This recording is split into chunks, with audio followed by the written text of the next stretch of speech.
Hello बच्चों, मैं हूं आपकी हिंदी टीचर और मेरे क्लास में आप सभी का हार्दिक स्वागत है। आज मैं 2023 के हिंदी प्रश्न पत्र को लेकर उपस्थित हूं। यह प्रश्न पत्र क्लास 11 का है। आज का यह वीडियो उन बच्चों के लिए है जो वेस्ट बंगाल काउंसिल के अंतर्गत क्लास 11 में पढ़ते हैं और 2024 में फाइनल परीक्षा देंगे। हिंदी प्रश्न पत्र की चर्चा करने से पहले मार्क्स डिस्ट्रीब्यूशन को समझ लेना अत्यंत आवश्यक है। मार्क्स डिस्ट्रीब्यूशन आपके पाठ्य पुस्तक में ही आरंभ में ही दिया गया है, फिर भी मैं इसका उल्लेख आप लोगों के समक्ष कर रही हूँ। खूब ध्यान से देखिए। हिंदी आ यानी फर्स्ट लैंग्वेज हिंदी को ही कहा गया है, हिंदी आ। पाठ्य सामग्री किस क्लास का है? एकादश यानी क्लास 11।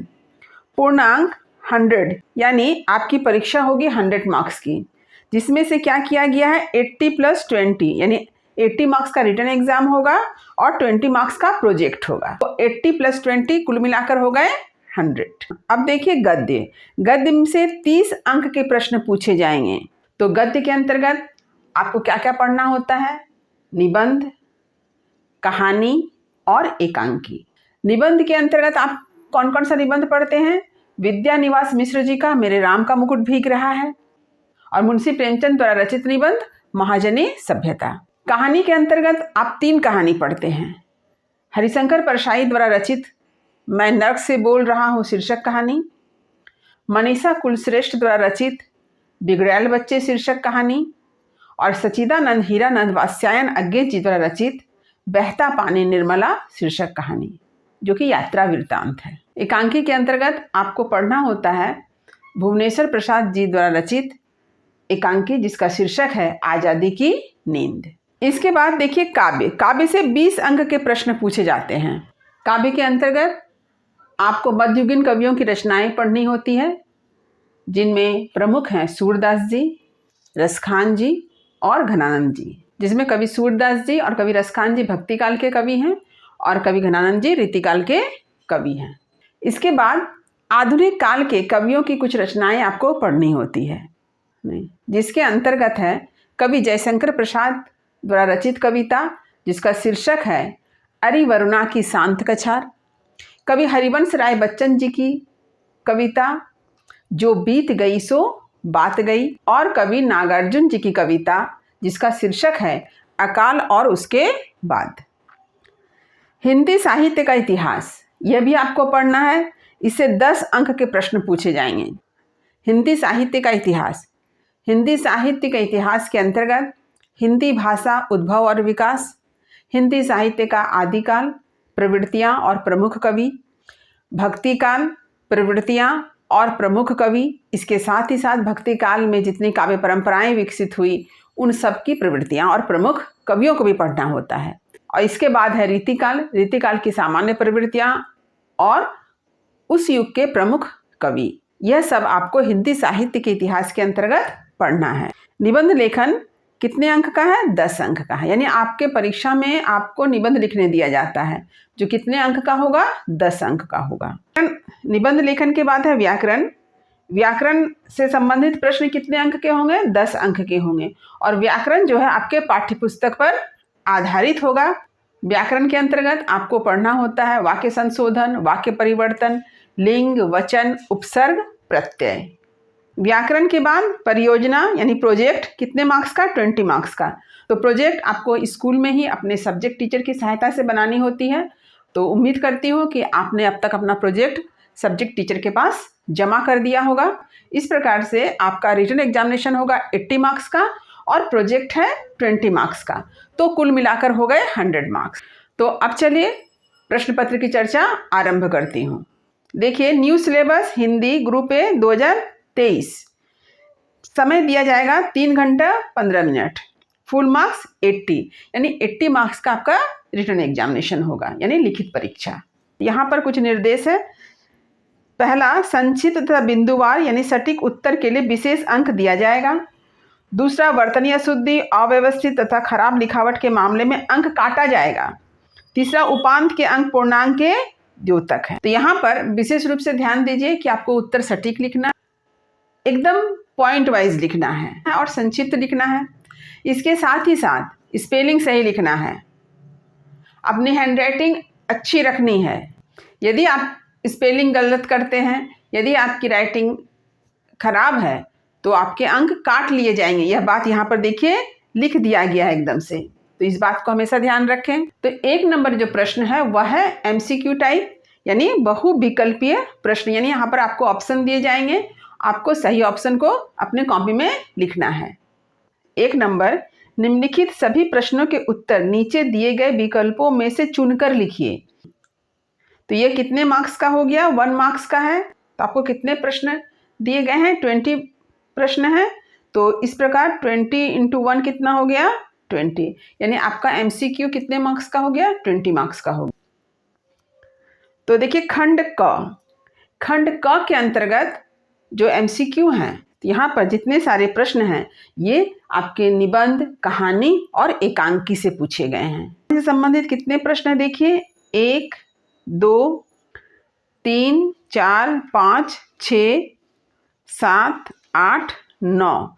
अब खंड ख के अंतर्गत जो MCQ हैं वो आपकी कविता से संबंधित है। तो यहाँ पर कितने प्रश्न देखिए? 1, 2, 3, 4, 5, 6 प्रश्न हैं। तो कविता से संबंधित कितने MCQ परीक्षा में पूछे जाएंगे? 5। अब खंड ग में जो प्रश्न है वे आपके हिंदी साहित्य के इतिहास से हैं। तो हिंदी साहित्य के इतिहास से कितने MCQ पूछे गए हैं परीक्षा में देख लेते हैं। देखिए 1, 2, 3, 4, 5।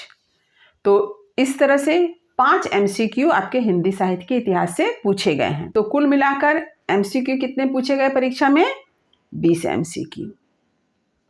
तो यहाँ पर आपको उत्तर कहाँ लिखना है? आपके उत्तर पुस्तिका में।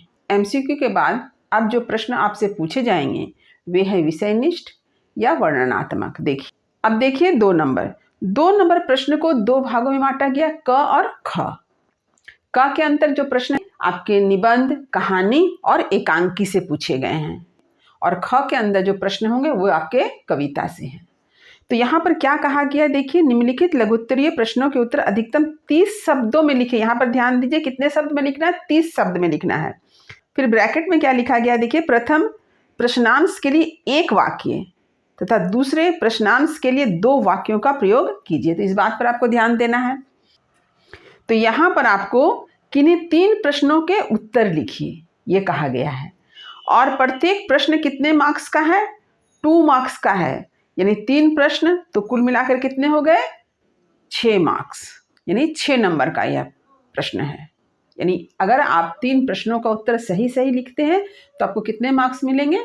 6 मार्क्स मिलेंगे। के साथ ही साथ यहाँ पर ध्यान दीजिए कि प्रत्येक प्रश्न में देखिए वक्ता कौन है, किस पाठ से है, लेखक कौन है, यह किस रचना से है।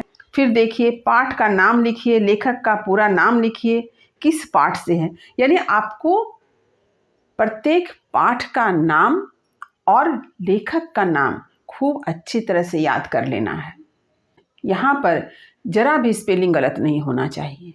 आप प्रत्येक पाठ का नाम और उसके रचनाकार का नाम खूब अच्छी तरह से याद कीजिए। अगर याद नहीं होता है तो आप उसको लिख कर याद कीजिए। एक तरफ पाठ का नाम लिख लीजिए और दूसरी तरफ लेखक का नाम लिखिए, और इसी को देख कर लिखिए। आपको ज़रूरत नहीं है कि आप याद कर लीजिए। अगर याद नहीं हो रहा है तो आप लिखिए, लिखते लिखते देखिएगा आपको याद हो जाएगा। इसके साथ ही साथ क्या होगा? स्पेलिंग भी याद हो जाएगा। तो 2 नंबर प्रश्न काफ़ी इम्पॉर्टेंट है, क्योंकि अगर आप पाठ का नाम और लेखक का नाम याद कर लेते हैं तो आप बहुत सारे प्रश्नों का उत्तर लिख पाएंगे। अब 2 का ख देखिए, निम्नलिखित प्रश्नों में से किन्हीं 2 के उत्तर लिखिए। यहाँ पर भी 2 प्रश्न लिखना है और यह भी 2 मार्क्स का ही है। तो कुल कितने हो गए? 2 × 2 यानी 4 मार्क्स का। तो यहाँ पर भी आपको उत्तर लिखना है, कितने? 2 प्रश्न का उत्तर लिखना है। तो देखिए यहाँ भी ध्यान दीजिए कि यहाँ पर भी देखिए कथन किसका है, पंक्ति के रचनाकार कौन है, यह किस भाषा में रचित है, कवि का नाम बतलाइए। इस तरह के आसान प्रश्न पूछे गए हैं जिसका उत्तर लिखना बड़ा ही सहज है। और इसके लिए आपको क्या करना होगा? आपको प्रत्येक कविता का जो शीर्षक है उसे याद रखना होगा और कवि का नाम याद रखना होगा। तो जैसे मैंने आप लोगों को पहले ही बताया कि यदि याद नहीं हो रहा है तो आप लिख कर याद करें। तो 2 नंबर प्रश्न के लिए बहुत ही महत्वपूर्ण हो जाता है कि आपको पाठ का नाम और रचनाकार का नाम याद रहना चाहिए। यदि आप पाठ और रचनाकार का नाम याद रखते हैं तो आप बहुत सारे प्रश्नों का उत्तर बड़े ही सहज रूप से लिख पाएंगे। अब देखिए 3 नंबर प्रश्न। निम्नलिखित में से किन्हीं 3 प्रश्नों के उत्तर 150 शब्दों में लिखिए। यहाँ पर आपको बोला गया 3 प्रश्नों के उत्तर कितने शब्दों में? 150 शब्दों में। तो 3 प्रश्न का उत्तर लिखना है और ये कितने मार्क्स का हो गया? 5 मार्क्स का है, इसलिए 5 इंटू 3 कितना हो गया? 15 मार्क्स। तो यहाँ बहुत ही इंपॉर्टेंट है निबंध, कहानी और एकांकी से संबंधित जितने भी विस्तृत उत्तर वाले प्रश्न हैं उसके उत्तर को खूब अच्छी तरह से आप याद कर लीजिए। तो गद्य के अंतर्गत आपको क्या क्या पढ़ना है? निबंध, कहानी और एकांकी। अब देखिए 4 नंबर प्रश्न। निम्नलिखित में से किसी एक खंड के दोनों प्रश्नों के उत्तर लिखिए, प्रत्येक उत्तर अधिकतम 150 शब्दों में। तो यहाँ पर भी आपको ध्यान देना है, क्या बोला गया है? एक खंड के दोनों प्रश्नों के उत्तर लिखिए। यानी आपके समक्ष 2 खंड हैं, खंड क और खंड ख, और प्रत्येक खंड में 2-2 प्रश्न हैं। तो आपको क्या करना है? यदि आप खंड क के 1 नंबर प्रश्न को लिखते हैं तो 2 नंबर प्रश्न भी आपको लिखना पड़ेगा। इसके साथ ही साथ यदि आप खंड क के 1 नंबर प्रश्न को लिखते हैं तो आपको 2 नंबर प्रश्न भी लिखना है। इस बात को याद रखना है। आप ऐसा नहीं करेंगे कि खंड क के 1 प्रश्न को लिख दिया और खंड ख के 1 प्रश्न को लिख दिया और कुल मिलाकर आपको लगा कि आपने 2 प्रश्न के उत्तर लिख दिए, लेकिन ऐसा करने से किसी एक प्रश्न के उत्तर पर ही आपको नंबर दिए जाएंगे। तो यहाँ पर भी ध्यान दीजिए कि खंड क के 1 नंबर प्रश्न जो है वह आपके भक्तिकाल या रीतिकाल के कवि की रचनाओं से संबंधित प्रश्न हैं। तो 2 नंबर प्रश्न में जो व्याख्या पूछी गई है आप लोगों से वह है आधुनिक युग के कवि की। ठीक इसी प्रकार खंड ख के अंतर्गत देखिए कि 1 नंबर प्रश्न जो है वह आधुनिक कवि की रचना से है और 2 नंबर प्रश्न जो है वह भक्तिकालीन या रीतिकाल के कवि की रचना से है। यहाँ पर खंड क के अंतर्गत जो 1 नंबर प्रश्न है वह कवि सूरदास की रचना से संबंधित है और खंड ख के अंतर्गत जो 2 नंबर प्रश्न है वह कवि रसखान जी की रचना से संबंधित है। तो आपको यह ध्यान देना होगा कि प्रत्येक कविता को खूब अच्छी तरह से पढ़ना। तो यह स्वाभाविक है कि अगर 1 नंबर प्रश्न आधुनिक युग की कवि की रचना से है तो दूसरा प्रश्न जो है वह भक्तिकाल और रीतिकाल की कवि की रचना से संबंधित होगा। अब 5 नंबर प्रश्न देखिए, किसी एक प्रश्न का उत्तर 200 शब्दों में लिखिए। यहाँ पर एक प्रश्न का उत्तर लिखना है कितने शब्दों में? 200 शब्दों में। ये प्रश्न हिंदी साहित्य के इतिहास से संबंधित है, यानी ये 5 मार्क्स का है। एक प्रश्न लिखेंगे तो आपको कितना मार्क्स मिलेगा? 5 मार्क्स मिलेगा। तो पहला जो है वह है संत निर्गुण काव्यधारा की प्रमुख प्रवृत्तियों पर प्रकाश डालिए, अथवा ख किन्हीं 2 पर संक्षिप्त टिप्पणी लिखिए। तुलसीदास, विद्यापति, पद्मावत, बिहारी। तो यहाँ पर आप निर्गुण काव्यधारा की प्रवृत्तियों को भी लिख सकते हैं या फिर किन्हीं 2 पर संक्षिप्त टिप्पणी भी लिख सकते हैं। तो इस तरह से आपको प्रत्येक युग की प्रवृत्तियों को और प्रत्येक युग के प्रमुख कवियों के बारे में अच्छी जानकारी रखनी होगी। अब 6 नंबर प्रश्न देखिए, यह व्याकरण से संबंधित है। किन्हीं 5 प्रश्नों के उत्तर दीजिए। तो यहाँ पर जो 5 प्रश्न है ये कितने मार्क्स का है? 2 मार्क्स करके है, इसलिए कुल मार्क्स हो गए 10। तो यहाँ कहा गया है 5 प्रश्नों के उत्तर दीजिए। तो आपको कितना प्रश्न दिया गया है करने के लिए? 1, 2, 3, 4, 5, 6, यानी इस 6 में से कोई 5 करना है आपको। तो क उपसर्ग पृथक कीजिए, ख वाक्य प्रयोग द्वारा लिंग निर्धारित कीजिए, ग वचन बदलिए, घ निर्देशानुसार वाक्य परिवर्तन कीजिए, अंग शुद्ध करके लिखिए और च है प्रत्यय पृथक कीजिए। अब 7 नंबर यानी अंतिम प्रश्न क्या है देखिए, किसी एक विषय पर 350 शब्दों में निबंध लिखिए। यानी यहाँ पर आपको निबंध लिखना है। यहाँ पर विषय दे दिया गया है 4 विषय, जिसमें से किसी एक विषय को आपको चुन लेना है और वह निबंध आप लिखेंगे कितने शब्दों में? 350 शब्दों में। तो ये एक निबंध के लिए कितने मार्क्स दिए गए हैं? 10 मार्क्स, इसलिए 10 इंटू 1 हो गया 10। तो निबंध भी आपको अच्छी तरह से पढ़ना है। तो निबंध की भी विविध कोटियाँ हैं, विज्ञान से संबंधित, साहित्य से संबंधित, समाज से संबंधित, समसामयिक समस्याओं से संबंधित। तो इस प्रकार से निबंध की विविध कोटियाँ हैं और आप निबंध को इस तरह से पढ़ सकते हैं। तो पूरे विषय को खूब अच्छी तरह से पढ़ें, प्रत्येक पाठ को अच्छी तरह से पढ़ें। इसके साथ ही साथ मैंने जितने MCQ, SAQ और विस्तृत उत्तर वाले प्रश्नों की चर्चा की है उन सारे वीडियो को खूब अच्छी तरह से देखिए। विषय का ज्ञान अत्यंत जरूरी है। प्रत्येक पाठ को रीडिंग कीजिए, प्रत्येक कहानी, निबंध, एकांकी कि प्रत्येक पंक्ति को खूब ध्यान से पढ़िए। आप देखेंगे कि परीक्षा हॉल में जाने के बाद आपके लिए उत्तर लिखना कितना आसान हो जाएगा। आप पूरे आत्मविश्वास के साथ परीक्षा हॉल में जाएंगे, परीक्षा में हर प्रश्न का उत्तर लिख पाएंगे। तो उम्मीद करती हूँ कि आज मैंने हिंदी प्रश्न पत्र की चर्चा जिस तरह से की है यह आप अच्छी तरह से समझ गए होंगे। वीडियो को लाइक करें और सभी पढ़ने वाले विद्यार्थियों में इसे शेयर जरूर करें। जो बच्चे मेरे चैनल पर नए हैं वे चैनल को सब्सक्राइब जरूर कर लें ताकि हर नए वीडियो का नोटिफिकेशन उन्हें समय समय पर मिल सके। तब तक पढ़ते रहिए, जीवन में आगे बढ़ते रहिए। मेरी शुभकामनाएं आप सभी बच्चों के साथ है। धन्यवाद।